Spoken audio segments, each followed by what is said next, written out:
নমস্কাৰ বন্ধুসকল, স্বাগতম জনাইছোঁ মোৰ ইউটিউব চেনেল RJ ষ্টাডি পইণ্টলৈ। মই ৰাজীৱ দাস আৰু আপোনালোকৰ মাজলৈ লৈ আহিছোঁ আজি ভূগোলৰ বিভিন্ন ধৰণৰ ওৱান লাইনাৰ প্ৰশ্ন উত্তৰসমূহ। আজি ভিডিঅ'টো আমি আৰম্ভ কৰিব আজি ভূগোলৰ পাৰ্ট 1 ভিডিঅ' হ'ব। ইয়াত প্ৰায় 5 মিনিটত আমি 20মান কুৱেশ্যন আলোচনা কৰিম। গতিকে আহক আমি ভিডিঅ'টো আৰম্ভ কৰোঁ। প্ৰথম প্ৰশ্নটো হ'ল সূৰ্যৰ ৰশ্মি পৃথিৱীলৈ আহোঁতে কিমান সময় লাগে? উত্তৰ 8 মিনিট 16.6 ছেকেণ্ড। নেক্সট কুৱেশ্যনটো হ'ল সৌৰজগতৰ আটাইতকৈ ডাঙৰ গ্ৰহ কোনটো? উত্তৰ বৃহস্পতি। সৌৰজগত আটাইতকৈ ডাঙৰ গ্ৰহ কোনটো? বৃহস্পতি। আৰু আটাইতকৈ সৰু গ্ৰহ আকাৰৰ হিচাপত আটাইতকৈ সৌৰজগতৰ যিটো সৰু গ্ৰহটো হ'ল বুধ গ্ৰহ। বুধ গ্ৰহটো হ'ল সৌৰজগতৰ আটাইতকৈ সৰু গ্ৰহ। নেক্সট কুৱেশ্যনটো হ'ল সূৰ্যৰ নিকটৱৰ্তী গ্ৰহটো কি? সূৰ্যৰ আটাইতকৈ ওচৰত থকা গ্ৰহটো হ'ল বুধ গ্ৰহ আৰু আটাইতকৈ দূৰত থকা গ্ৰহটো হ'ল নেপচুন। নেক্সট কুৱেশ্যনটো হ'ল কোনটো গ্ৰহক লাল গ্ৰহ বুলি কোৱা হয়? ৰেড প্লেনেট বুলি কোনটো গ্ৰহক কোৱা হয়? মংগল গ্ৰহক কোৱা হয় ৰেড প্লেনেট, ৰঙা গ্ৰহ বুলি কোৱা হয়। মংগল গ্ৰহৰ দুটা উপগ্ৰহ আছে। উপগ্ৰহ দুটাৰ নাম কি কি? ফ'বছ আৰু ডিমছ। মংগল গ্ৰহৰ উপগ্ৰহ দুটাৰ নাম কি? ফ'বছ আৰু ডিমছ। এই মংগল গ্ৰহে যেতিয়া সূৰ্য পৰিক্ৰমা কৰে, সূৰ্যৰ চাৰিওফালে ঘূৰিবলৈ এপাক ঘূৰিবলৈ মুঠ 687 দিন লাগে। 687 ডেজ। এক পাক ঘূৰিবলৈ কিমান সময় লাগে? 687 দিন। পিছৰ প্ৰশ্নটো হ'ল সূৰ্যৰ পৰা পৃথিৱীলৈ দূৰত্ব কিমান? সূৰ্যৰ পৰা পৃথিৱীলৈ দূৰত্ব কিমান? 149.6 মিলিয়ন কিলোমিটাৰ। নেক্সট কুৱেশ্যনটো হ'ল ব্লু মুন কাক কোৱা হয়? ব্লু মুন কাক কোৱা হয়? এটা কেলেণ্ডাৰ মাহৰ যেতিয়া দুটা পূৰ্ণিমা হয়, একেটা মাহত যেতিয়া দুটা পূৰ্ণিমা হয়, তেতিয়া দ্বিতীয় পূৰ্ণিমাৰ যিটো চান্দ ওলায়, যিটো চন্দ্ৰমা ওলায়, সেই চন্দ্ৰমাটোক ব্লু মুন বুলি কোৱা হয়। নেক্সট কুৱেশ্যনটো হ'ল কিমান তাৰিখে পৃথিৱীয়ে সূৰ্যৰ অতি কাষ চাপে? কিমান তাৰিখে চাপে? উত্তৰ হ'ব 3 জানুৱাৰী। 3 জানুৱাৰীত পৃথিৱী আৰু সূৰ্যৰ মাজত দূৰত্ব নিচেই কম থাকে।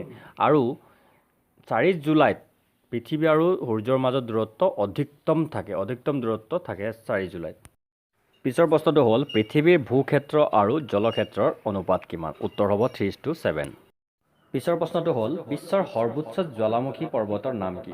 উত্তৰ কেটাপক্ষী। কোটাপক্ষী নামৰ যিটো জলমুখী পৰ্বত আছে সেইটো বিশ্বৰ ভিতৰত আটাইতকৈ ওখ জলমুখী পৰ্বত। নেক্সট কুৱেশ্যনটো হ'ল ভূমিকম্পৰ অধ্যয়ন কৰা শাখাটোক কি বুলি কোৱা হয়? ভূমিকম্পৰ যিটো শাখাত অধ্যয়ন কৰা হয় সেইটো শাখাক কোৱা হয় ছিস্ম'লজি। ছিস্ম'লজি শাখাত ভূমিকম্পৰ অধ্যয়ন কৰা হয়। আৰু ইয়াৰ লগতে আমি জানি থোৱা দৰকাৰ যে ভূমিকম্পৰ যি তৰংগ হয়, সেই তৰংগ মাপক যন্ত্ৰবিধৰ নাম কি? সেই যন্ত্ৰবিধৰ নাম হ'ল ছিস্মোগ্ৰাফ। ছিস্মোগ্ৰাফ নামৰ যন্ত্ৰবিধৰ দ্বাৰা ভূমিকম্পৰ তৰংগ জোখা হয়। আৰু ছিস্মোগ্ৰাফৰ ভিতৰত ছিস্মোগ্ৰাফৰ 3টা স্কেল আছে। 3টা স্কেলত তৰংগসমূহ মাপ জোখা হয়। 3টা স্কেল কি কি? এটা হ'ল ৰাচিফেৰেল স্কেল, আনটো মৰ্কেলি স্কেল আৰু আনটো স্কেল হ'ল ৰিক্টাৰ স্কেল। সাধাৰণতে ৰিক্টাৰ স্কেলৰ দ্বাৰাই ভূমিকম্পৰ তৰংগসমূহ জোখা হয়। নেক্সট কুৱেশ্যনটো হ'ল বিশ্বৰ আটাইতকৈ দীঘল পৰ্বতশ্ৰেণী ক'ত আছে? বিশ্বৰ আটাইতকৈ দীঘল পৰ্বতশ্ৰেণী ক'ত আছে? আমেৰিকাত আছে। আৰু এই পৰ্বতশ্ৰেণীটোৰ নাম কি? এণ্ডিছ। এণ্ডিছ নামৰ পৰ্বতশ্ৰেণীটো আটাইতকৈ দীঘল পৰ্বতশ্ৰেণী আৰু এইটো দক্ষিণ আমেৰিকাৰ পশ্চিম ভাগত অৱস্থিত। নেক্সট কুৱেশ্যনটো হ'ল বিশ্বৰ সৰ্বোচ্চ শীৰ্ষটোৰ নাম কি? বিশ্বৰ সৰ্বোচ্চ শীৰ্ষটোৰ নাম হ'ল মাউণ্ট এভাৰেষ্ট শৃংগ।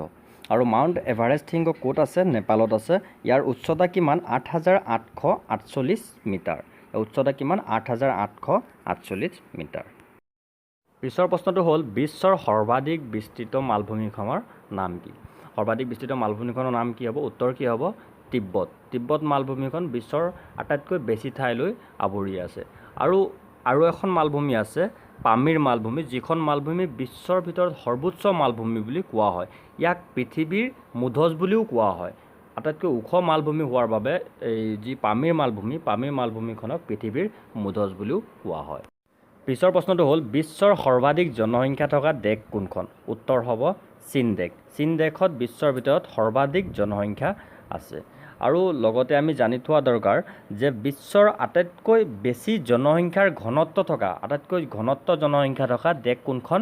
ছিংগাপুৰ। ছিংগাপুৰত জনসংখ্যা ঘনত্ব আটাইতকৈ বেছি। পিছৰ প্ৰশ্নটো আৰু আজি শেষৰ প্ৰশ্নটো হ'ল বিশ্বৰ আটাইতকৈ দীঘল নদী কোনখন? বিশ্বৰ আটাইতকৈ দীঘল নদী কোনখন? উত্তৰ হ'ব নীল নদী। আৰু এছিয়াৰ ভিতৰত যদি আটাইতকৈ দীঘল নদী সোধে তেতিয়া আমি ক'ব লাগিব এছিয়াৰ ভিতৰত আটাইতকৈ দীঘল নদী কোনখন? য়াংচি ৰিভাৰ। আৰু লগতে বিশ্বৰ ভিতৰত যিখন বহল আকাৰত আটাইতকৈ ডাঙৰ নদী কোনখন আমি সুধিলে ক'ব লাগিব এমাজন। এমাজন নামৰ নদীখন বিশ্বৰ ভিতৰত আটাইতকৈ বহল নদী। আজিৰ ভিডিঅ'টো ইমানেই কুৱেশ্যন আছিলে। প্ৰায় আমি 5 মিনিটত 15টা কুৱেশ্যন আলোচনা কৰিলোঁ। যদি ভিডিঅ'টো আপোনালোকৰ ভাল লাগিল তেন্তে লাইক আৰু শ্বেয়াৰ কৰি দিব আৰু লগতে চেনেলটো ছাবস্ক্ৰাইব কৰিব নাপাহৰিব। ছাবস্ক্ৰাইব কৰি বেল আইকনটো দবাই দিব যাতে প্ৰতিটো ভিডিঅ'ৰ ন'টিফিকেশ্যনবোৰ আপোনালোকে পাই থাকে, কাৰণ মই প্ৰায় একদিন দুদিনৰ মূৰে মূৰে এটা ভিডিঅ' আপলোড দি থাকিম। এতিয়া ভূগোল চলি আছে, ইয়াৰ পিছত আমি ইকনমিৰ ওপৰত জিকে কুৱেশ্যন দিম, তাৰপিছত পলিটিকো আহিব, এনেকৈ চলি থাকিব।